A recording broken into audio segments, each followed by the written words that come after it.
अस्सलाम वालेकुम एवरीवन। उम्मीद है आप सब लोग जो है वो खैरियत से होंगे and welcome back to our weekly session नाजरीन। इन सेशंस का बेसिकली मकसद ही यही है ताकि आप लोगों को स्टॉक मार्केट के हवाले से जो है वो हम अवेयरनेस पहुंचा सकें। इसके साथ साथ नाजरीन अपने फ्रेंड्स और रिलेटिव्स को जो है वो ये वीडियो ज़रूर शेयर किया करें ताकि वो लोग भी स्टॉक मार्केट में बेहतर तरीके से काम कर सकें और इसके अलावा जो है वो अपना पोर्टफोलियो को बहुत अच्छे तरीके से मैनेज कर सकें। नाजरीन नोटिफिकेशन बेल जरूर प्रेस किया करें ताकि आप लोग हमारी आने वाली वीडियो से पाए रहें। नाजरीन आज के मार्केट को की डिस्कशन के लिए हमने जमशेद हसन को जो है वो इनवाइट किया है। He is basically head of north at spectrum securities और इनको इनवाइट करने का बेसिकली मकसद ही यही है ताकि हम आज की मार्केट को डिस्कस कर सकें। हमने देखा आज जो है मार्केट नेगेटिव थी और इन्वेस्टर्स का इंटरेस्ट नहीं था और एक्सपेक्टेड यही वजह है कि ईरान और इसराइल की जो ये जियो पॉलिटिकल टेंशन चल रही है इसकी वजह से जो है मार्केट नेगेटिव हो रही है। हमने पेनी स्टॉक्स में आज काम होता हुआ देखा, कल भी यही एक्टिविटी पेनी स्टॉक्स में जो है वो काम हो रहा था, काफी वॉल्यूम था। तो आइए इन्हें सर को जो है वो वेलकम करते हैं और आज की मार्केट को डिस्कस करते हैं। अस्सलाम वालेकुम सर, कैसे हैं आप? जी वालेकुम सलाम। मैं ठीक ही अल्हम्दुलिल्लाह। जी सर, सबसे पहले यही बताइएगा कि आज मार्केट के अंदर क्यों इंटरेस्ट नहीं था इन्वेस्टर्स का, क्या वजह थी, क्यों जो है वो मार्केट नेगेटिव थी, यही जो है वो रीजन है, लेकिन इसके अलावा कोई और वजह है ये भी बताइएगा। और ये भी बताइएगा प्रॉफिट टेकिंग हमने देखी आज, तो ओवरऑल मार्केट को जो है वो आप कैसे जो है वो डिस्कस करेंगे? जी मार्केट में जो मेजर चीज़ है वो जैसे आपने जिक्र किया कि ये जियोपॉलिटिकल जो सिचुएशन है वही मार्केट को हर्ट कर रही है। अदरवाइज तो आप देखें कि मार्केट बजट के बाद से और मॉनेटरी पॉलिसी भी जैसे कि एज पर एक्सपेक्टेशंस आई, तो मार्केट ने यही एक्सपेक्ट कर रही थी, तो मार्केट ने अपने आप को होल्ड किया। बल्कि आपने जो पहले हाई थे उसे पहले से क्रॉस किया हुआ है और उन हाई के ऊपर ही अभी भी ट्रेड हो रही है। तो ये एक बहुत ही हेल्दी साइन है। दूसरी चीज़ ये है कि जो ईरान और इसराइल का जो टेंशन है, बल्कि वॉर है, वो मार्केट को हर्ट कर रही है। उससे कई चीज़ें हैं। एक तो ये है कि अगर अर्ली सोल्यूशन नहीं होता बाहर का तो ये स्प्रेड हो सकती है। इससे ऑयल सप्लाईज जो है वो डिसरप्ट हो सकती हैं, एनर्जी प्राइसेस बढ़ सकती हैं, और ये चीज़ें डायरेक्टली पाकिस्तान को हर्ट कर सकती हैं। मतलब कि हमारी कॉस्ट ऑफ हमारी हम तकरीबन अपनी पूरी एनर्जी इंपोर्ट करते हैं, तो हमारा एनर्जी इंपोर्ट बिल बहुत बढ़ सकता है। तो ये सारी चीज़ें इसी इन कंसिडरेशन की वजह से ही मार्केट थोड़ा सा कॉशियसली ऑपरेट हो रही है। इसके बावजूद भी मार्केट में उस तरह की टेंशन नहीं है, मार्केट में कुछ ज़्यादा सेलिंग नहीं है। हाँ, मार्केट रुकी हुई है यहाँ पर 1,22,000 के लेवल पर। तो 200, 400, 500 पॉइंट तो 0.5% भी नहीं है मार्केट का मूव का। तो इसलिए ये एक समझ लें कि एक नैरो रेंज के अंदर मार्केट मूव कर रही है। जी। सही। अच्छा सर, फार्मा सेक्टर का बताइएगा, फार्मा सेक्टर क्यों अचानक इस तरह स्टक हो गया है, रुक गया है, क्यों उसमें कोई एक्टिविटी नहीं है?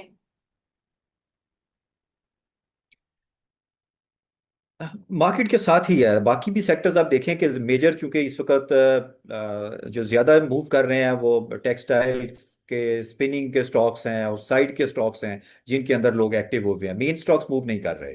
तो उसी में फार्मा भी है, लेकिन फार्मा की लिए चीज़ें पॉजिटिव हैं गोइंग फॉरवर्ड। फार्मा में जो भी कोई डिप आती है, इसमें बाइंग अपॉर्चुनिटी समझनी चाहिए। अच्छा सर, सीमेंट सेक्टर का बताइएगा। हमने आज करेक्शन देखी इसमें, तो क्या एक्सपेक्टेड है आगे मजीद इसमें करेक्शन हो सकती है? जी, सीमेंट सेक्टर को आपके सामने कल जो न्यूज़ मार्केट में सरफेस हुई थी कि जो पंजाब गवर्नमेंट ने एक 6% ड्यूटी आयद की थी इनकी सेलिंग प्राइस के ऊपर। तो उसका केस कोर्ट में इनके against, cement plant manufacturing companies के अगेंस्ट डिसाइड हुआ है। तो उसकी वजह से इसमें सेलिंग कल आई और आज भी उस चीज़ ने इन्हें प्रेशर में रखा। लेकिन स्टॉक्स ज़्यादा गिरे नहीं हैं, क्योंकि ये पास स्टॉक्स तो नए हाई, जैसे कि मैपल डीजी नए हाई बना रहे थे। उसके साथ ये डीसीएल की का बिहेवियर अच्छा रहा है, फ्लाइंग का बिहेवियर अच्छा रहा है। तो सीमेंट में भी ओवरऑल जो एक सेंटीमेंट लो है, एक वो रीजन। दूसरा सीमेंट की डायरेक्ट अपनी न्यूज, उसकी वजह से थोड़ा एक आध दिन इनमें एक्टिविटी लो है। अलबत्ता जो भी इनके अंदर डिप आती है, मेरे नज़दीक तो एक बाइंग अपॉर्चुनिटी ही है। सही। जी। अच्छा सर, डबल जीएल का बताएं। डबल जीएल के अंदर जो हमने काफी वॉल्यूम देखा, तो कोई अपडेट है इसके हवाले से? देखिए, इनकी स्टोरीज तो हैं मार्केट में के डबल जी एल है, ट्रिपल जी एल है, इनका जी सी आई एल है, जी सी डब्ल्यू एल है। तो पूरा ग्रुप ही ये एक्टिव हुआ हुआ है। और लेकिन थोड़ा सा मुझे पर्सनल रिजर्वेशन ज़रूर हैं इस ग्रुप के रेफरेंस से। अलबत्ता जो मार्केट की रूमर्स हैं वो यही हैं कि अभी ये कंपनीज आगे परफॉर्म करेंगी, इनके अंदर एक्टिविटी रहेगी। जी। सही। अच्छा, हमारे साथ पार्टिसिपेंट्स भी मौजूद हैं, तो काइंडली किसी का भी क्वेश्चन है तो काइंडली चैट को जो है वो चैट से बेहतर है आप लोग जो है वो हैंड रेस कर लिया करें, माइक ऑन कर लिया करें। अच्छा सर, एक क्वेश्चन आया है, ये मैं पूछ लूं कि टेक्सटाइल स्पिनिंग क्यों इतना परफॉर्म कर रहा है? टेक्सटाइल स्पिनिंग इसलिए परफॉर्म कर रहे हैं कि जो इम्पोर्टेड यॉर्न है उसके ऊपर गवर्नमेंट ने कुछ ड्यूटी वगैरह लगाई है, तो जो लोकल प्लांट्स हैं उनके लिए बेनिफिशियल है ये चीज़।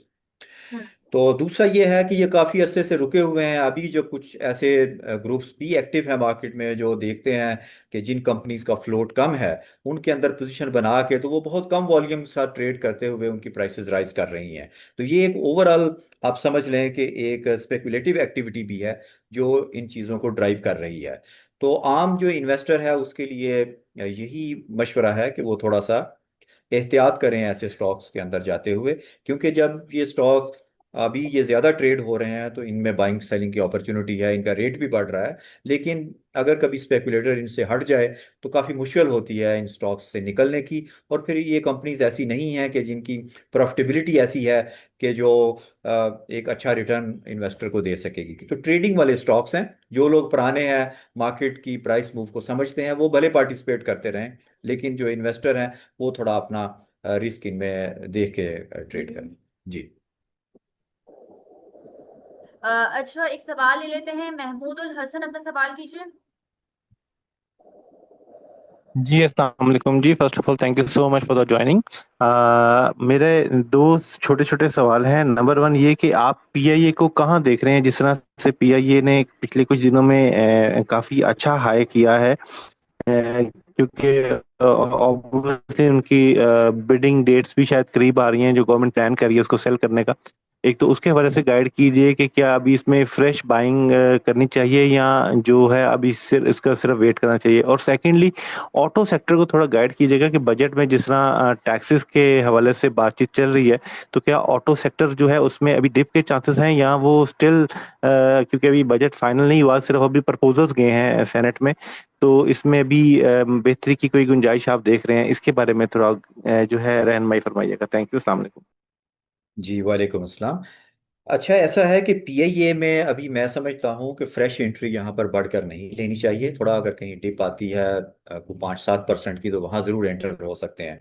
और मेरे नज़दीक इसका जब बिडिंग प्रोसेस आगे मूव करता है पीआईए का, तो इसका स्टॉक फर्दर हाई जा सकता है, अपने प्रीवियस हाई जो हैं उनकी तरफ इसकी मूवमेंट देखी जा सकती है।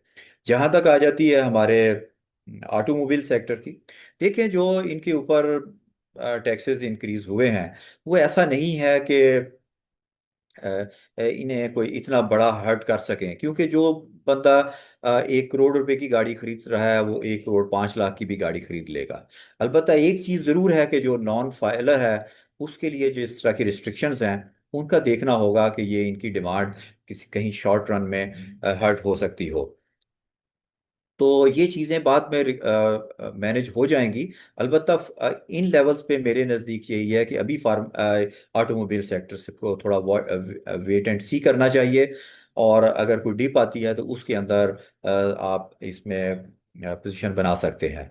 तो ओवरऑल चूंकि ये भी एक साइक्लिकल इंडस्ट्री है, और अभी बिजनेस साइकिल जो है, इकोनॉमिक साइकिल है पाकिस्तान का, उसमें लगता है कि अभी एटलीस्ट 1.5 से 2 साल अभी राइज की तरफ मार्केट्स जाएंगी। तो उसमें ये थोड़ा सा लैग जरूर कर सकता है, लेकिन ऑटो सेक्टर फिर उसमें इसकी परफॉर्मेंस उसमें वापस आएगी। जी। तो अभी फौरी तौर पर यह है कि यहाँ थोड़ा सा वेट एंड सी करना चाहिए। जी। Thank you so much. Welcome. Next question ले लेते हैं, आप सुबहानी अपना सवाल कीजिए। अस्सलाम वालेकुम सर। जी वालेकुम अस्सलाम। अच्छा सर, मैंने पूछना था कि जो जियो पॉलिटिकल जो टेंशन चल रही है, इससे हमारे ऑयल एंड गैस सेक्टर पर क्या फर्क पड़ेगा? और अगर फर्क पड़ेगा तो बेनिफिशियरीज कौन सी कंपनी होगी और इफेक्टिव कौन सी कंपनी होंगी? देखिए, ये जो ऑयल एंड गैस सेक्टर है वो तो खैर बेनिफिशियरी ही होगा अगर प्राइस राइज करती है, जो कि जाहिर है कि इसका एक बुनियाद पहली चीज़ ही ये आती है कि प्राइस राइज कर सकती है। तो वो बेनिफिशियरी ही है ऑयल एंड गैस सेक्टर, इस सेंस में अगर हम देखते हैं तो उसमें हमारी ये जितनी भी ये चार पांच कंपनीज हैं ये सभी बेनिफिशियरी हैं रहेंगी।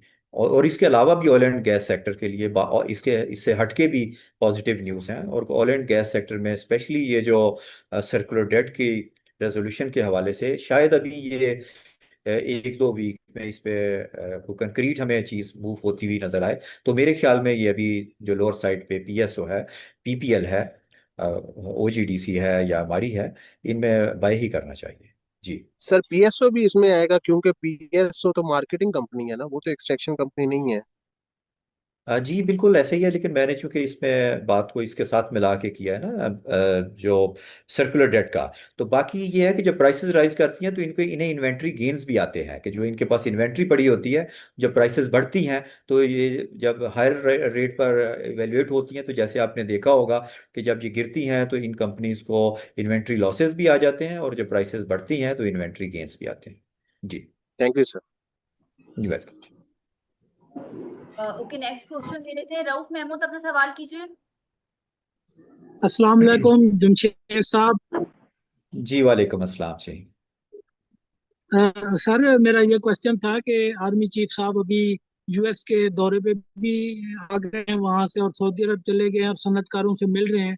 तो इस पे सर ये एक्सपेक्टेशन की जा सकती है कि गोल्ड की बाइंग आ जाएगी, क्योंकि आप लोग सब कहते हैं कि ये चीपर मार्केट है। जी बिल्कुल, इसमें कोई शक नहीं है कि हमारी मार्केट जो है वो चीप है, लेकिन उसकी रीजंस भी हैं। क्योंकि यहाँ अगर स्पेशली जो पाकिस्तान से बाहर बैठे हुए जो फॉरेन इन्वेस्टमेंट आती है, तो जहाँ पर यहाँ हमारी ग्रोथ यानी कि बड़ी नज़र आती है, उसके साथ डिविडेंड रिटर्न्स बेहतर हैं, तो उसके साथ साथ अगर करेंसी हमारी डिवैल्यू होती रहती है, तो जो फॉरेन करेंसी इन्वेस्ट करता है वो जब अपने रिटर्न्स देखता है तो ऑर्डिनरी ही हो जाते हैं। अलबत्ता पाकिस्तान के अंदर फॉरेन इन्वेस्टमेंट तो आहिस्ता आहिस्ता आ ही रही है। इन चीज़ों से डायरेक्टली रिलेटेड कोई ऐसी चीज़ सामने नहीं है कि कोई हमें कोई बड़ा चंक या कोई बड़ी इन्वेस्टमेंट आ जाए। ओवरऑल पाकिस्तान की आउटलुक बेहतर ही है। जी। बहुत शुक्रिया सर, बहुत मेहरबानी। वेलकम। ओके। नेक्स्ट क्वेश्चन ले लेते हैं। इस्माइल कुरैशी, अपना सवाल कीजिए।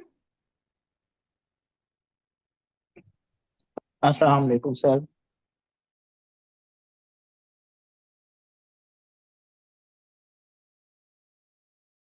जी वालेकुम सलाम। सर मैं उस तरह से ये परफॉर्म नहीं कर पा रही इतना प्रोडक्शन के बावजूद। दूसरा ये कि छठा सीमेंट है, अगर हम केपीके को देखें और पंजाब को देखें, दोनों में रैली जो है ना वो लग चुकी है, और छठा सीमेंट मैक्सिमम इसका बेनिफिशियरी है। इवन तो इसने रैली की है, लेकिन इसने अपने फंडामेंटल भी ना ईपीएस को बहुत इंप्रूव किया है। ठीक है, उसके बाद वो ट्रैक्टर भी लेकर आ रहा है, ये चीजें हो रही हैं, उसके बावजूद ये जो है ना कंपनी अपने इनके रेट को बढ़ा नहीं पा रही, मार्केट के साथ नहीं चल पा रही। इसकी क्या वजह है सर? ट्रेंड इन दोनों की रीजन तो बता दीजिए जो आपके कमेंट्स है। Thank you sir. जी जी। अच्छा, थट्टा सीमेंट का इशू ये है कि कंपनी सॉलिड ग्राउंड पर है, इस बुनियाद पर कि इसका बिजनेस बड़ा है, इसके further going forward business prospects भी इसके बेहतर हैं। लेकिन आप समझते हैं ना कि हर स्टॉक जब मूव होता है तो उसे को मूव करने वाला होता है, जिसकी वजह से उसमें एक रैली होती है। तो इस स्टॉक ने बड़े कम वक्त में, आप देखें कि 40-50 रुपए की रेंज से उठ के 200 को क्रॉस किया, तो ये एक बहुत बड़ा गेन होता है। और जो लोग इसे ड्राइव कर रहे थे, अभी मुझे लगता है कि इसे फर्दर यहाँ से ड्राइव करने में इंटरेस्टेड नहीं है, थोड़ा वेट पीरियड हो सकता है। लेकिन ये कंपनी अच्छी है, इन्वेस्टर को रिटर्न जरूर देगी। जी। और जहां तक एयरलिंक की बात है, एयरलिंक के आप देखा कि लास्ट रिजल्ट्स जो हैं वो उनमें ग्रोथ नज़र नहीं, बल्कि उससे जो पहले वाला रिजल्ट था उससे थोड़ा कम हमें उसने अनाउंस किया है। उसके बावजूद उसकी प्राइस इस रेंज में रुकी हुई है। आगे आने वाला वक्त इसके लिए बुरा नहीं है, क्योंकि टेक्नोलॉजी कंपनी है, मोबाइल्स के बिजनेस में है, अप्लाइंसेस में भी चला गया, आईपैड्स, यानी कि आप इसने प्रोडक्ट्स भी ऐड किए हैं, सेल्स भी इसकी ठीक है। तो इन रेट्स पे इसे इसमें खरीदने में हर्ज नहीं है, लेकिन थोड़ा सा वक्त इसमें ज़रूर अभी लग सकता है। पहले ये था कि इसमें कुछ फॉरेनर्स ने भी इसे बाय किया, इनका जो अपना मालिक है उनका भी इंटरेस्ट इसमें रहा है, बल्कि शायद अभी भी उनकी पोजीशंस हैं इसके अंदर। तो इसीलिए उम्मीद है कि आने वाले वक्त में इसकी प्राइस बढ़ सकती है। बाकी चूंकि अ, जब कंपनी के रिजल्ट में वो स्ट्रेंथ नज़र ना आए जो कि उसका रेट में आ चुकी हुई हो, तो फिर थोड़ा सा उसका रेट रुक जाता है। जी। जी thank you sir, thank you, बहुत शुक्रिया। जी वेलकम। ओके, नेक्स्ट क्वेश्चन ले लेते हैं। जावेद, अपना सवाल कीजिए।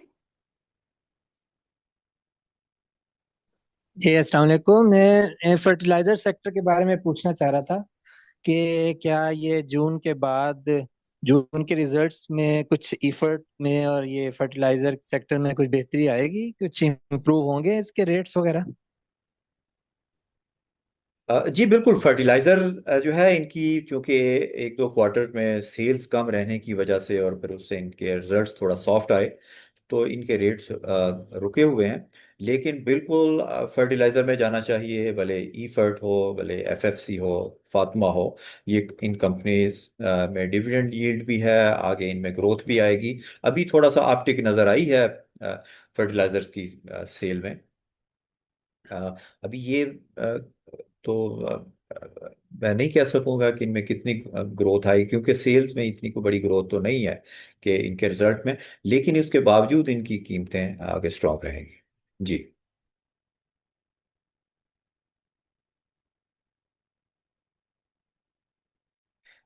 जी।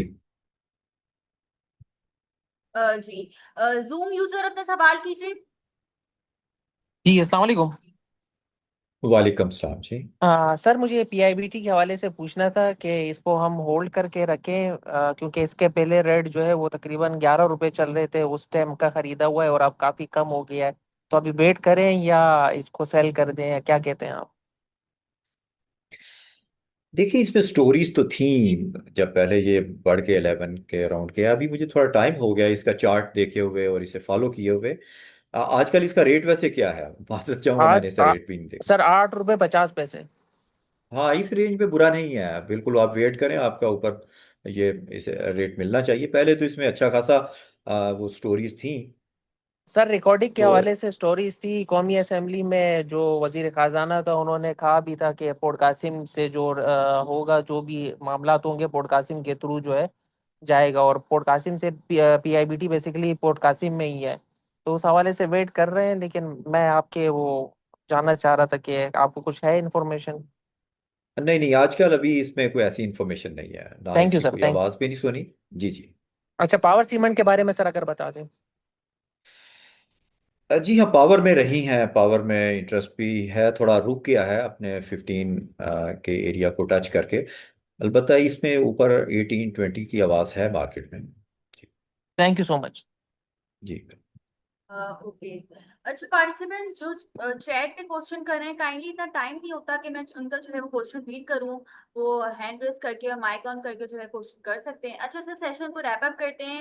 ये बताएं कि कल क्या देख रहे हैं, मार्केट जो है वो किस तरह परफॉर्म करेगी, और कुछ टॉपिक्स देना चाहेंगे, कौन से सेक्टर्स हैं जिन पे फोकस करना चाहिए। जी अभी देखें, चूंकि ये जब जियो पोलिटिकल सिचुएशन इस तरह की है, तो न्यूज़ बेस्ड मार्केट रहेगी। अगर तो कोई हमें ऐसी न्यूज़ मिलती है मिडिल ईस्ट से कि जिससे ये टेंशन कम होने की उम्मीद पैदा होगी, तो मार्केट एकदम से उसे रिस्पॉन्ड करेगी और राइज करेगी। क्योंकि ये 2-3 दिन में अनसर्टेनिटी में मार्केट रुकी भी है, थोड़ा प्रेशर भी लिया है, लेकिन अभी इस लेवल पे कोई डिलीवरी की सेल ऐसी नहीं है कि जो मार्केट से निकलना चाहते हो, या इस तरह की सेल हो कि जो मार्केट को तोड़ सके। तो मार्केट बस ऐसे है कि जैसे इस न्यूज़ के अंदर रहते हुए एक तरह से कंसोलिडेट कर रही है। तो कोई भी पॉजिटिव न्यूज़ मिलने की सूरत में, चाहे कल मिल जाए परसों मिल जाए, मार्केट उस पर अच्छा रिस्पॉन्ड करेगी और जंप करेगी। उसमें आप जो सीमेंट के स्टॉक्स हैं, डीजी है, मेपल है, डीसीएल है, मेरे ख्याल में इन्हें देखना चाहिए। पीपीएल, पीएसओ, ओजीडीसी, कोई भी डिप हो इन्हें ज़रूर परचेज करना चाहिए। मेरे ख्याल में ये आगे मार्केट में चलेंगे। सर्ल है, वो भी अच्छे रेट्स पर है, उसमें भी जा सकते हैं। जी। जी, सही। लास्ट क्वेश्चन ले लेते हैं। दानिश अली, अपना सवाल कीजिए। जी मैंने ये पूछना था, ये BIPL, PASL, IC, IBL और JVDC इनको कहाँ पे मुझे सेल सेल करना चाहिए? देखिए ये जितने भी आपने स्टॉक्स चुने हैं, जावेदान को छोड़ के, दोनों ICIPL और BIPL में तो खैर वैल्यू भी है, ये कंपनी ठीक है, इसकी अर्निंग ठीक है, इसका पे आउट भी बुरा नहीं है, और बैंक में ग्रोथ भी है। जी अलबत्ता इससे अभी रख जो ले मूव फिर। हो रही है ICIPL में या इसके अंदर, वो एक तरह से पकड़ की गेम है, और अभी पकड़ खत्म नहीं है, वोलेटाइल ये रह सकते हैं।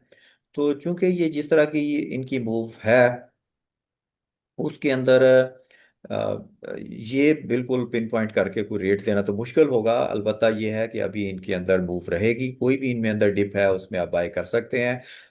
10-15% ऐसा स्टॉक जब राइज करता है तो वहां आप जरूर कुछ ना कुछ माल छोड़ा करें, ताकि अगर वापस आए तो आप उसे ऐड अप कर सकें। क्यों? उसकी एक रीजन ये भी है कि ये अपने लो से काफी ज्यादा राइज किए हुए हैं। जी। जी सर, और BIPL को रख लें अभी? जी, BAPL आप रख सकते हैं, ये आपको ये 40 रुपए का रेट भी दे सकता है, उस पर भी ये फेयर वैल्यू पर ही होगा, ये को बहुत बढ़ा हुआ नहीं होगा। जी जी। आज अपना सवाल कर लें जल्दी से। अस्सलाम वालेकुम। जी, सवाल करें अपना। जी मैं सवाल कर सकता हूँ? जी जी करें, आपने हैंड रेस किए। जी जी मुझे असल में ना नेटसोल के बारे में पूछना था कि ये नेटसोल काफ़ी टाइम से इसी रेंज के अंदर ही मूव कर रहा है, ना ऊपर जा रहा है और ना नीचे जा रहा है, तो इसको होल्ड होल्ड रखें तो ये कहाँ तक ऊपर जाने की इसके चांसेस हैं और कब तक हैं? Thank you. देखिए अभी तक इसके नेट सोल के जो रिजल्ट्स हैं, उन्होंने तो सपोर्ट नहीं किया कि इसके अंदर कोई बड़ी मूव हो। अलबत्ता इसके अंदर स्टोरी जरूर हैं, और इसका बायबैक भी चल रहा है। ये 130 के करीब तो एक अच्छी बाय बन जाती है, वहां से आपको 15-20% का गेन बन जाता है। लेकिन ये है कि अगर हम ये समझें कि ये 145-50 की रेंज को क्रॉस करके ऊपर जाए, तो उसके हवाले से अभी ना तो कुछ चार्ट्स की फॉर्मेशन ऐसी है और ना ही कोई न्यूज़ है मेरे पास। जी। सही। उमर, अपना सवाल कीजिए। अस्सलाम वालेकुम। जी, वालेकुम सलाम। एक क्वेश्चन है, मैं पूछ सकता हूँ? जी जी बिल्कुल पूछें। सर, ये फूड सेक्टर के सिलसिले में मुझे मालूम करना था कि ये मिल्क के ऊपर जो गवर्नमेंट ने टैक्सेस लगाए हैं, इसके बाद मूवमेंट रुकी हुई है, तो आगे आपकी क्या फोरकास्ट है फूड सेक्टर पे, स्पेशली FFL के बारे में? जज़ाकल्लाह। जी, FFL के बारे में असल चीज़ तो यही है कि अगर ये अभी मिल्क से का इसका टैक्स थोड़ा कम कर देते तो इसमें अभी भी जंप आ जाता। बाकी लोग इसके अंदर एक्टिव हैं, इसके रिजल्ट्स अभी इतने ज़्यादा बेहतर नहीं हुए कि ये बहुत ज़्यादा जंप कर जाता। अलबत्ता इस तरह की स्टोरी ज़रूर मौजूद है कि ये रखना चाहिए, आगे इसकी चीज़ें बेहतर हैं, हो रही हैं और हुई भी हैं, इसके मार्जिन्स बेहतर हुए हैं, इसकी प्रॉफिटेबिलिटी थोड़ी सी आई है। तो ये एक स्पेकुलेटिव इस हवाले से एक कंपनी है, या कोई पॉजिटिव प्रोडक्ट्स के रेफरेंस से या कोई टैक्सेस के रेफरेंस से तो अभी पॉजिटिव नहीं आ सका इस बजट में। जी जी। सही। Thank you sir. सही।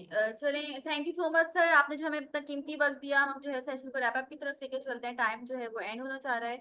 और सर जो है नेक्स्ट सेशन में जो है आपको फिर इनवाइट करेंगे। अपना बहुत सारा ख्याल रखिएगा सब। अल्लाह। अल्लाह हाफिज सर। ओके जी, अल्लाह हाफिज, थैंक यू जी। ओके। थैंक